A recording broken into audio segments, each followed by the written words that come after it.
Mesdames, Messieurs, bonjour. Lorsque certains amendements au nouveau Code de la route auront été adoptés cet automne, il ne sera plus question au Québec de suspension de permis de conduire, mais de révocation pour les automobilistes pris en faute. Les automobilistes, sous le coup de la loi, devront nécessairement se soumettre à un cours de formation pour obtenir de nouveau leur permis. Le ministre des Transports, Denis de Belleval, à l'issue d'une rencontre de 2 jours avec les principaux intervenants en matière de sécurité routière, a confirmé que dès l'automne, plusieurs mesures coercitives seront mises de l'avant, en même temps que la remise sur pied du système des points de démérite.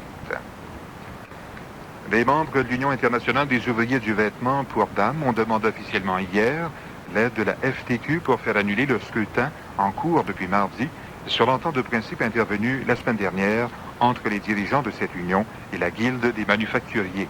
Selon un groupe de femmes et d'hommes de ce syndicat, le scrutin en cours n'est aucunement conforme à la tradition démocratique des scrutins syndicaux et ne représente pas l'opinion véritable des 15 000 membres de ce syndicat. Un désaccord vient d'éclater entre le Caire et Washington sur la nécessité de reprendre les négociations de paix israélo-égyptiennes avant le scrutin américain. Reportage de Francis Evans.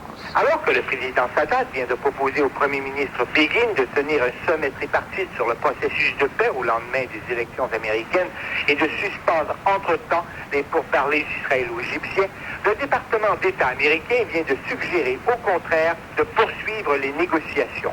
Par ailleurs, le ministre israélien Yitzhak Shamir a déclaré cet après-midi que l'État hébreu était prêt à reprendre sans condition les négociations interrompues la semaine dernière pour la 2e fois depuis le printemps par l'Égypte. Le différend entre le Caire et Washington s'explique ainsi. Pour des raisons électorales et pour éviter une nouvelle détérioration dans les rapports israélo-égyptiens, l'administration Carter préfère maintenir le dialogue. Mais comme l'incertitude politique plane encore sur les États-Unis, le président Sadat refuse de s'engager plus avant. C'était Robert Pouliot pour Radio Mutuelle à Chypre. Des chercheurs américains pensent avoir repéré l'épave du paquebot Titanic qui sombra il y a 68 ans après avoir heurté un iceberg à environ 600 km au large de Terre-Neuve. Le chef de l'expédition, M. Mike Harris, a déclaré par radio hier depuis le navire de recherche H.J.W. Fay que tout portait à croire qu'il s'agissait bien du Titanic, mais qu'on ne pourrait en être certain qu'après avoir descendu jusqu'à l'épave des caméras de télévision. Mais, ajoute-t-il, les échos sonores montrent qu'il s'agit bien d'un bateau ayant la même longueur, la même hauteur et la même largeur que le Titanic. L'ancienne présidente de Bolivie, Lydia Güeller, lance un appel aux instances internationales à intervenir auprès des nouvelles autorités de La Paz afin qu'elles lui permettent de quitter le pays, a déclaré aujourd'hui son petit-fils. Après son arrivée à Paris, Luis Eduardo Siles, âgé de 18 ans, a précisé que sa grand-mère, qui est réfugiée à l'Annonciature apostolique à La Paz, lui a demandé de faire connaître la vérité sur sa situation. Les prévisions de la météo, ensoleillées avec des passages nuageux cet après-midi, des vents modérés, minimum la nuit prochaine de 9 à 11, dimanche ensoleillé avec quelques passages nuageux et un maximum demain de 21 à 23. C'était la météo pour l'Outaouais, Montréal, Trois-Rivières et Drummondville. Pour la région de Québec maintenant, ensoleillé avec des passages nuageux cet après-midi, des vents modérés, minimum la nuit prochaine, près de 8. Dimanche, ensoleillé avec des passages nuageux et un maximum de près de 21.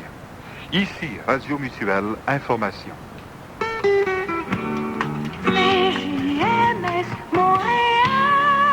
Sur la scène locale maintenant, la tuberculose n'est pas disparue au Québec et particulièrement à Montréal. Selon la directrice du Centre de recherche en épidémiologie et médecine préventive de l'Institut Armand Frappier, le Dr Lise Frappier d'Avignon, qui a dirigé une enquête scientifique chez les écoliers de 3 groupes d'âge à Montréal, un adolescent montréalais sur 3, soit environ 35%, a une infection tuberculeuse. Cet adolescent est par conséquent porteur du bacille de Koch, risquant ainsi de devenir tuberculeux à un moment de sa vie. Dans la ville de Montréal, aucun programme de vaccination contre la tuberculose n'existe depuis une quinzaine d'années. Joseph Zappia, le président des terrasses Zarolega, bâtisseur du village olympique, qui avait manifesté l'intention de se pourvoir en certiorari pour faire casser sa citation à procès pour 23 chefs d'accusation de fraude, extorsion et autres délits totalisant plus de 800 000 $, a épuisé le délai de 60 jours que la Cour lui avait accordé pour inscrire cet appel.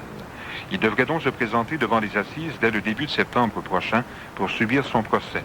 Pour le moment, M. Zappia réside toujours à l'étranger. Centre-ville, le mercure indique 22 degrés. 1280 CJMS Montréal. La radio de la métropole.